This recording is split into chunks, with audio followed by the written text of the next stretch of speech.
Glenlyn Jarvis, contributing editor for Across the Fence, and today I'm joined by WCAX-TV's Sharon Meyer for a tour of Cuba.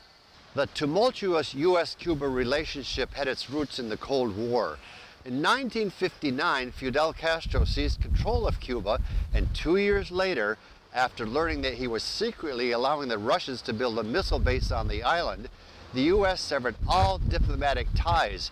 And I remember well the Cuban Missile Crisis of 1962 that brought us to the brink of a nuclear war. And after more than 5 decades of stalemate, in April of 2015, Presidents Obama and Raul Castro met to start new beginnings for the two countries that have a long and complicated past.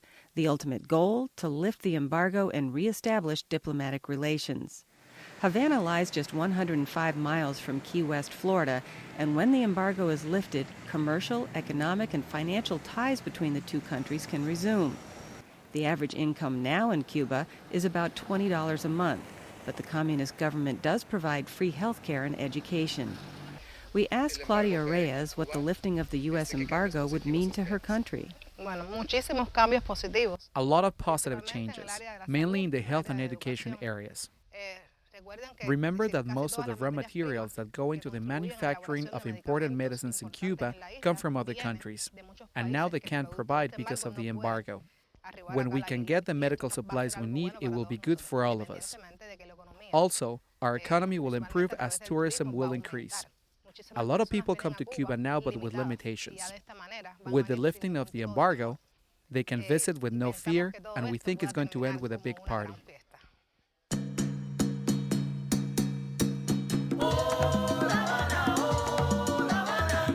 Cubans, however, make the best of their situation, and we very much enjoyed exploring Havana with a population of some 2 million friendly people. The historic city center is a World Heritage Site and attracts more than 1 million visitors every year. Just imagine what the lifting of the U.S. embargo will bring. This is Cuba's capital, previously shunned as a symbol of U.S. imperialism, but is now undergoing restoration and will reopen as the new home of the communist government's National Assembly. Just across the street is the Great Theater of Havana, first opened to the public in 1915. It's decorated with marble statues that represent benevolence, education, music, and theater. With seating for 1,500 guests, it's home to the National Ballet of Cuba, and before the embargo hosted such greats as Enrico Caruso, Jenny Lind, and Sarah Bernhardt.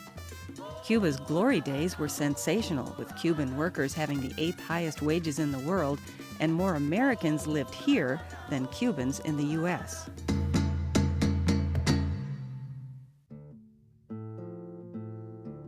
One of the best-known Americans who resided here was author Ernest Hemingway.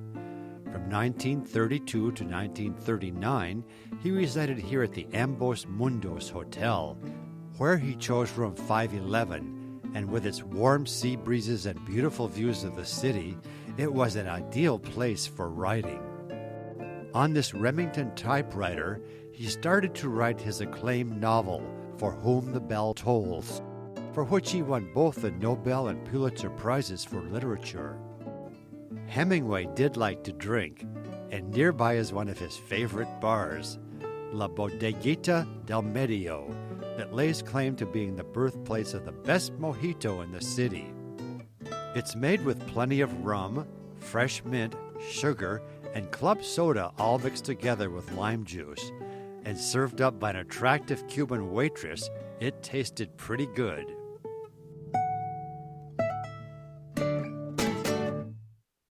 Now we'll head south into Cuba's heartland to visit places few Americans have seen for the past 50 years.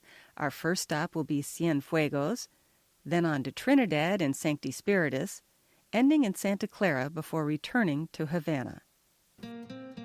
Built around one of the country's most spectacular bays, Cienfuegos is a beautiful city to visit and a nice change from the frantic pace and crumbling buildings in Havana. Industry includes an important shipyard, shrimp fishing fleet, and a thermoelectric plant. Along with this, in 2005, Cienfuegos was selected as a UNESCO World Heritage Site, bringing in additional resources to restore the city founded in 1819 by French settlers from Louisiana. Before leaving Cienfuegos, we visited one of the most unique ecosystems in Cuba, and take a guess at what we were hoping to see here. Guanarroca is a mangrove-rimmed saline lagoon and one of the few protected areas in Cuba. After a short walk, we arrived at the launching area. We were met by local men who took us on a relaxing and fascinating boat ride around the lagoon.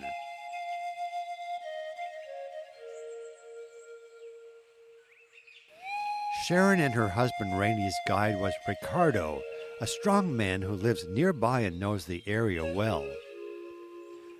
The guide for Marco Ayala, our video editor, and me was Gabriel, a young man who spoke pretty good English. Enjoy along with us.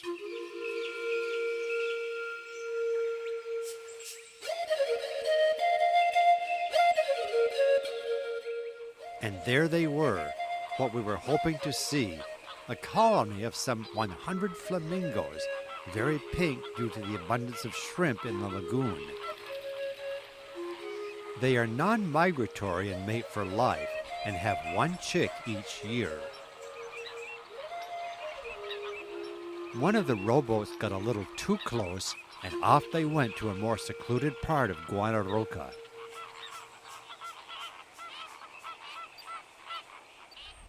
We are in beautiful Trinidad now, a UNESCO World Heritage Site. Enormous wealth was accumulated by the sale of sugar, and the finest colonial mansions, plazas, and churches still stand testament to those glory days. Our visit began at La Cantuchera in the heart of downtown Trinidad. While listening to the conga band, we were served the house specialty made with rum, honey, and lemon juice. They do know their rum drinks here. Our walking tour of Trinidad, founded in 1514, started along these cobblestone streets taken from riverbeds centuries ago.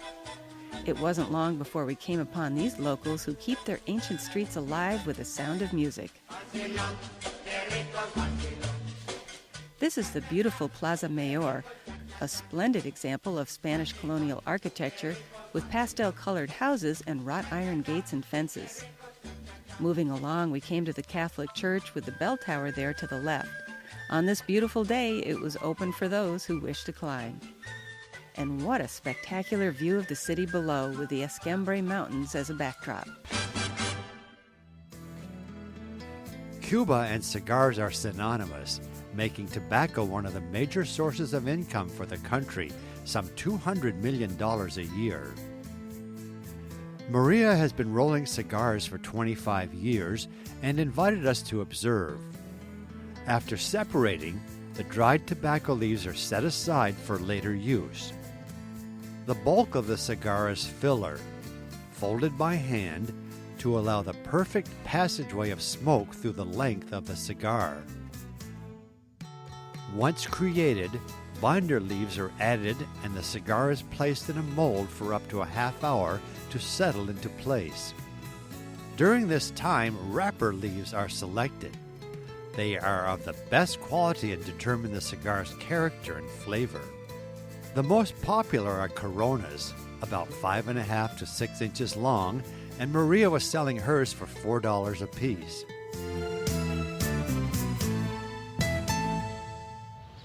We have arrived at Sancti Spiritus that is celebrating its 502nd anniversary. And to get into town, you have to cross this Roman-style arched bridge built by the Spaniards in 1815, located on the banks of the Yayabo River. We very much enjoyed visiting Casa Chichi, named after Daniel Chichi Santander, whose great-grandfather founded the pottery shop. Chichi was in Spain on business, so Rafael, who has been a potter all his life, let me help him while he told us more. After this, we're going to paint it, and then we're going to put it in the oven. These workers, like Jorge, are celebrities in town and their work is known nationwide. Many of them have earned national awards that recognize their skill and talent as artisan masters. Although every generation has made improvements, They remain faithful to tradition, still using clay taken from nearby caves and wood-fired kilns. Tourists from all over the world buy their pottery that ranges from items sold for generations to new collectibles that feature a variety of colors and textures. We've moved into the mountains of Santa Clara, home of the beautiful Lake Hanabania. One of the best places to fish for bass, and some of the largest in the world are caught right here. But we aren't here to go fishing. We're on our way to visit a family that was given the opportunity to live in government housing in town, but they opted to stay here. Captain Raphael took us onto the lake for our 40-minute ride. He grew up nearby and knows every inch of the lake. It's 17 miles long with several rivers feeding into it, most of them flowing down from the nearby mountains. The few families who stayed often use these taxi boats, and their children use them for the long commute to school. We'd arrived at our destination, and through the boat window we could see the steep path to the house. After a somewhat strenuous climb, we finally saw laundry hung out to dry, and we knew we must be getting close. Around the bend was the home of our host family. They're one of a few who have electricity and are considered well off. And Julie invited us in. Bienvenidos. This is their living room with the chairs against the wall, awaiting a special occasion. To the left, the sewing machine, on which most of their clothing is made, and a small freezer and a refrigerator, all treasures in this remote place. By now we were ready for a caffeine boost, and Julie's mother brought out the coffee. They grow their own coffee plants. After picking, the beans are roasted and pulverized in a wooden tray. Then the coffee is prepared espresso style. Steeped in hot water, the grounds are strained with a cloth filter.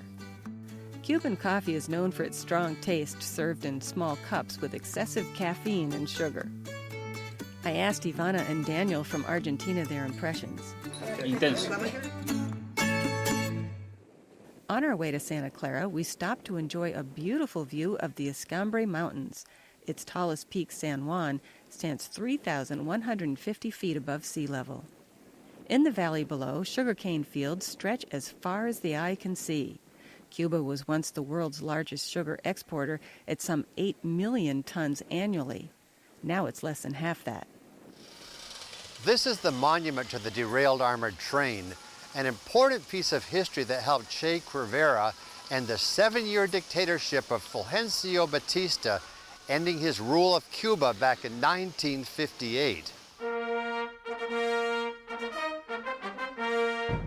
Batista, supported by the U.S. government, was facing tough opposition from the revolutionaries led by Fidel Castro.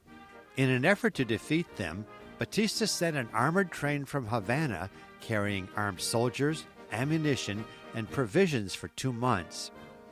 At Santa Clara, insurgents under the command of Guevara attacked the train, and after several hours of fierce combat took control, putting an end to the Batista regime. And on January 1st, 1959, he and his followers fled Cuba for Spain. This opened the door for Castro's revolutionary government and its relationship with the Soviet Union leading up to the Cuban Missile Crisis. At age 39, Che Guevara was killed, and he now lies in this massive memorial and monument close to the monument to the derailed train. He lives on as a powerful symbol, bigger in some ways in death than in life, and remains an enduring inspiration for revolutionary action throughout the world. We're back in Havana now, and we're very excited because we're going to be taking in the show at the world-famous Tropicana. Launched back in 1939, it's had an important impact on spreading the Cuban culture around the world. Heralded as a paradise under the stars, the Tropicana is known for its showgirls, conga sounds, and flashy productions. We have our tickets, so let's go in and find a table and enjoy the show.